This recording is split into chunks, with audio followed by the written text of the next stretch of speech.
Buenas tardes. Nuevo espacio para hablar de videojuegos en Echamos una partida.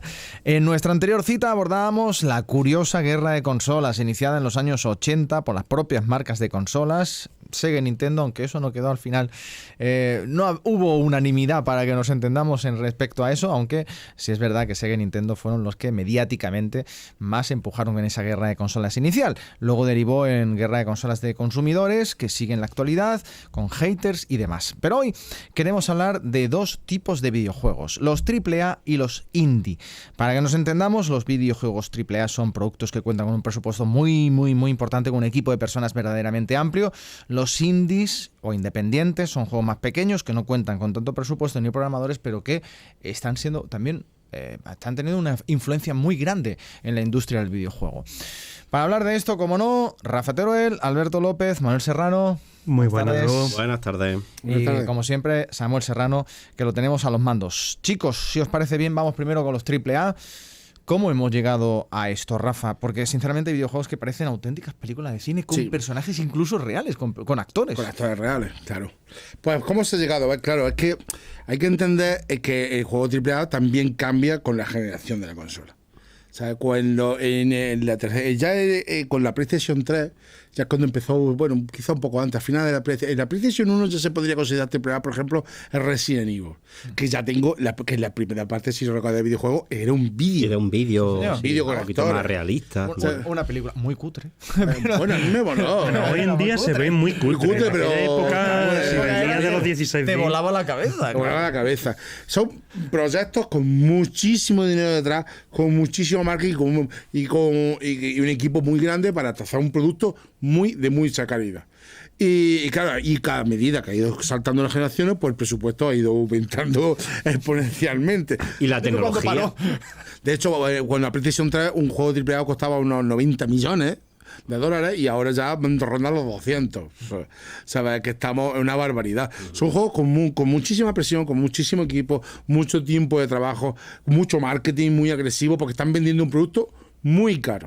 Entonces hay no solamente que recuperar, hay que triplicar los beneficios. Y entonces, claro, no es tan fácil, no es como hacer un juego indie que con un es un riesgo muy grande, porque hacer muy una inversión de esa para que ahora el juego no se venda o no tenga el éxito, ahí te la juegas. Pero ojo, Alberto, no todo el AAA supone que estás ante un gran videojuego. A veces el brillo de unos graficotes ahí tan tochos no nos deja ver el bosque. A veces pasa de que se pega un batacazo. Claro. Que la gente o los jugadores se dan cuenta de que ha puesto mucho dinero. No hay nada. Mira, el Forsaken, uno que sacó, que se esperaba un AAA aquí con muchísimo dinero detrás, se pegó un batacazo bestial, antes de salir con la demo nada más. ¿Sabes, Rafa, que a mí me gustó? ¿Te gustó, no?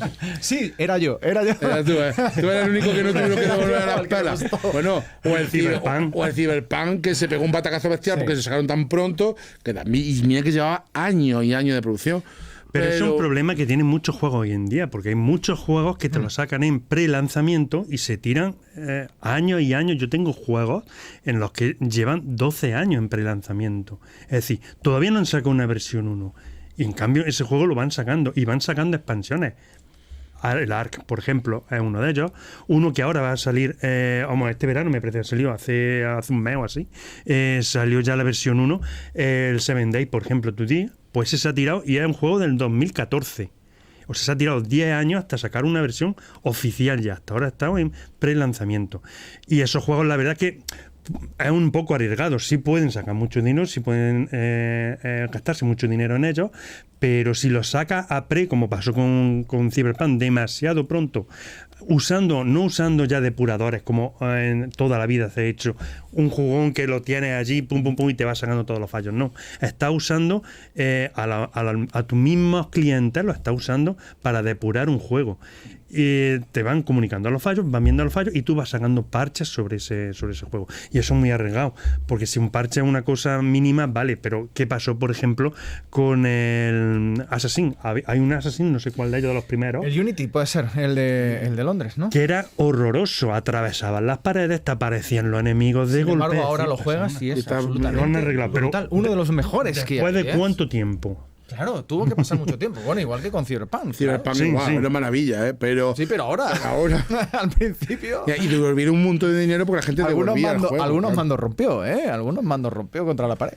¿Cuánto diríais que costó, que se invirtió en el desarrollo de este juego? Pues Este- mira, Mazo Red Dead Redemption. No sé, con parte cientos 2. de millones. Uno de los mejores videojuegos de la historia. Sí, Pues 600 millones de euros. claro, Casi, 600 ¿no? millones. El segundo juego que más se ha invertido después de el Star Citizen, que se invirtió 630 Claro, millones sí, se ha dicho, de 630 euros, que, millones, que es ¿eh? mucho Que dinero. Es decir, muchísimo para dinero, recaudar sí, eso, tienes que vender muchos juegos a un precio que se puede vende. costar que... Y se No, vende. sí, me dijeron que sí. 60, 70 euros, que puede salir un Y triple ya, A. ya montan más. ¿Y solo está Ya para están más Xbox caros, ¿no? o para.? No, Está- pero en todas las plataformas. esa para compañía poder ampliar independiente. más los El diseño hoy beneficios. en día los juegos prácticamente los compilan para cualquier plataforma. Claro, pero pero bueno, es un dineral, bueno, pero fíjate de todas que, maneras- que es mucho. No, de Last of Por ejemplo, el de Sony ha salido a los años en ordenador con muchísimos bugs.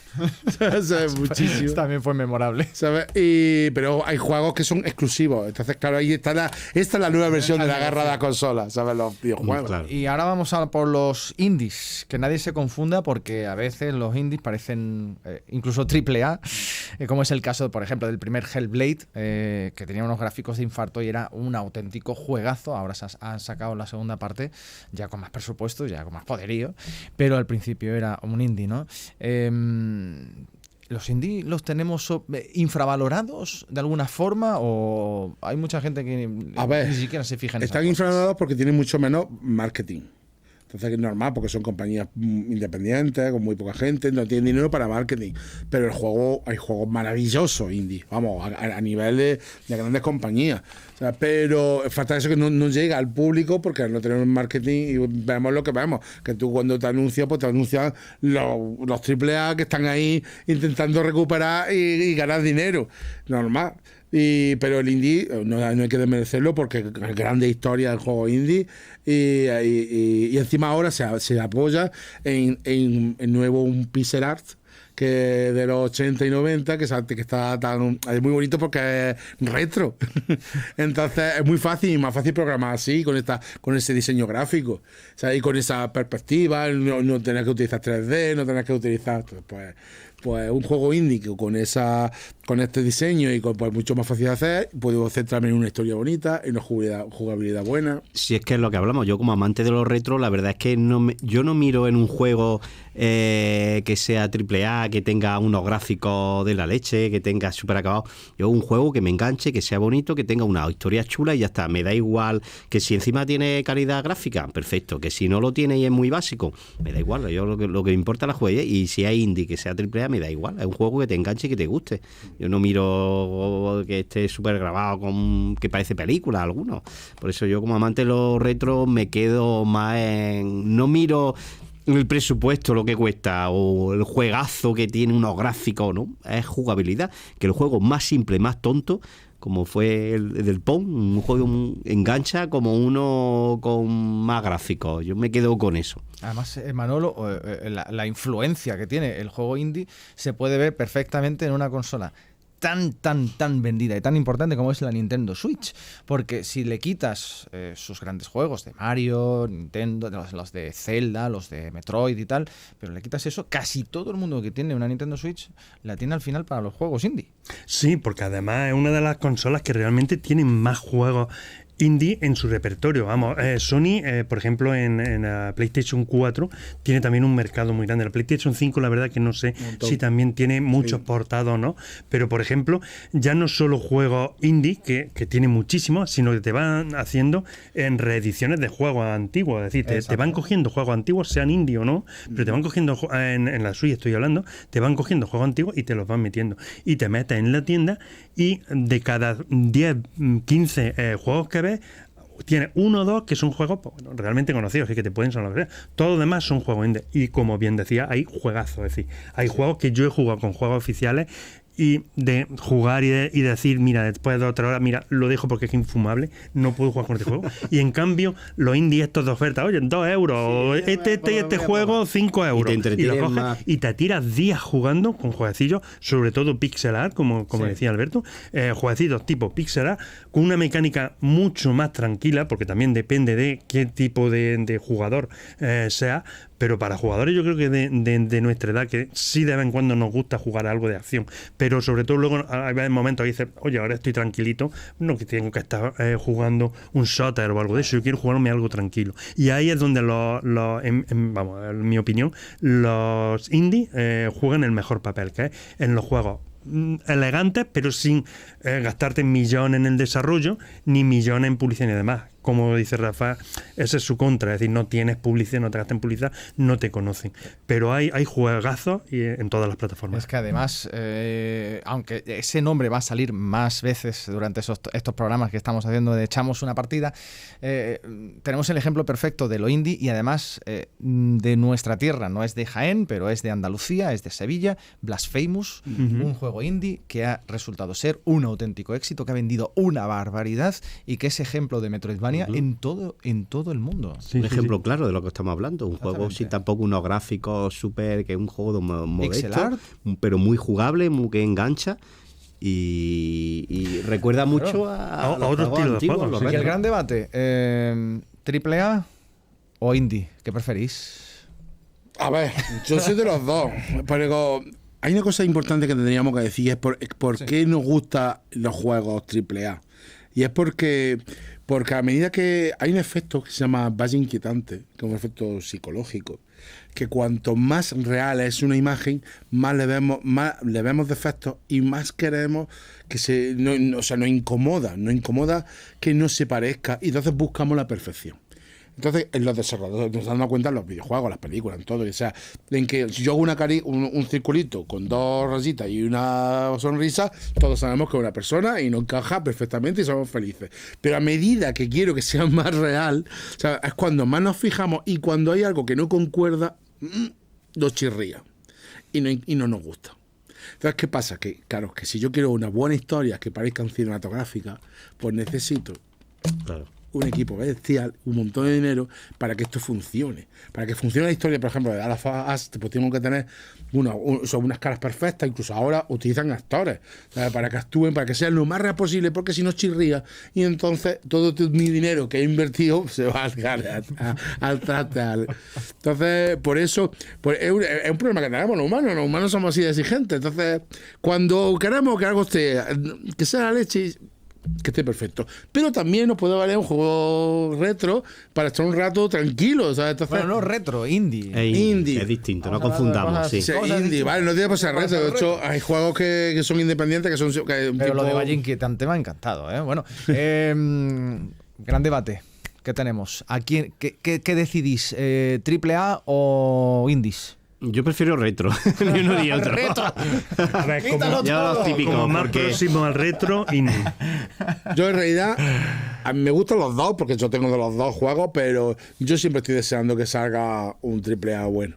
Yo juego a los... es que a mí me gusta todo, ¿eh? Sí, es que yo tengo muy buena boca. Pues me puede llevar a comer donde quiera. Pero ahora se ha anunciado el nuevo Assassin's Creed Shadow en Japón. Bueno, por aquí teníamos el Prince of Persia, el The Lost Crown, que se ha lanzado este mismo año, y es de Ubisoft, y es como el Prince of Persia original, en 2D también, aunque es 2,5D, porque hay algunas partes que se ven en 3 dimensiones, y es una auténtica maravilla. Parece un indie, pero no lo es. Esto es como la mezcla perfecta. Eso es como una mezcla, ¿sabes? Exactamente. Parece un indie, pero no lo es. Es un juego retro, pero con gráficos, con música y con una historia a lo moderno. Porque sí, en el Prince of Persia original tiene la historia de, bueno, el visir que secuestra a la princesa y tú tienes que rescatarlo. Claro. Y ahí se acaba la princesa, toda la historia. De vez en cuando, entre fase y fase, pues te sacaban una imagen, pero ya está, no había más historia. En cambio, los juegos hoy en día, sobre todo los AAA, tienen mucha historia, tienen mucho desarrollo, que es lo que engancha. Claro. Porque no es solo jugar por matar, sino vas tirando de una historia. Aquí tenemos 2 AAA maravillosos. Fíjate. Encima unas de la top, mesa de Carlos este Espósito. estudio de Radio Jaén, Cadena Ser, pues tenemos muchos juegos retro, Claro. indie y AAA. Y hay juegos muy buenos. Bueno, quizás nos quedamos con el Castlevania Symphony of the Night. Venga, venga, sí, que sí. Para mí, el Venga, Castlevania sí. Symphony of the Night, para mí sería un AAA. Sí que no lleva un Falta algún desarrollo Metroid por aquí, grandísimo. venga. Sí, sí. Bueno. Pero para mí lo sería. Sus lo perdono. Venga, pues Rafa Teruel, Alberto López, Manuel Serrano, muchísimas gracias por echar otro ratito de charla aquí en Gracias. Echamos A una vosotros. partida. Pues en el próximo programa hablaremos precisamente del videojuego como una nueva forma de arte. Sí, sí, sí. Vamos a hablar de eso y vamos a ver si es realmente una forma de arte.